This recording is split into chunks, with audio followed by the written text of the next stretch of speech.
Hi friends, this is Mou your friend. আজকে আমি চলে এসেছি আরেকটা লেখা নিয়ে। এটাকে আমি লেখাই বলবো, কবিতা বলবো না, তার কারণ এই লেখাটা অনেক ভিতর থেকে লেখা, এটা কোনো কবিতা নয়।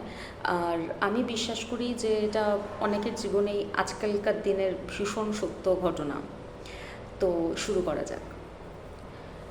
সকাল 9টা থেকে রাত 9টা, আমি এক অন্য মানুষ, হাসি খুশি, কনফিডেন্ট, কাজের চাপে ব্যস্ত। কেউ জিজ্ঞেস করলে বলি আমি ভালো আছি, এমনকি নিজেকেও বিশ্বাস করাই যে সব ঠিক আছে। আমি দিনের বেলার শক্ত মানুষ, কিন্তু রাতের আমি সম্পূর্ণ অচেনা।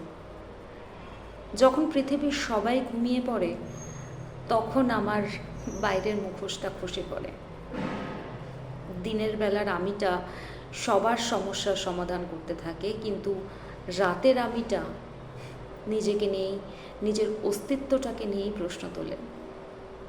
পুরনো স্মৃতি, ভুল সিদ্ধান্ত আর হারিয়ে যাওয়া কিছু মানুষ ঠিক সেই সময়ে ভিড় করে আসে মাথায়। সূর্য উঠলে আবার আমাকে বর্ম পরে যুদ্ধে নামতে হবে, কিন্তু এই রাতটা জানে আমি আসলে কতটা একা, কতটা ক্লান্ত।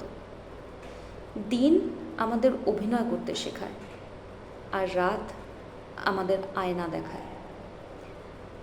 রাতের কান্নাগুলোই আসলে সবচেয়ে খাঁটি সত্য। Thank you.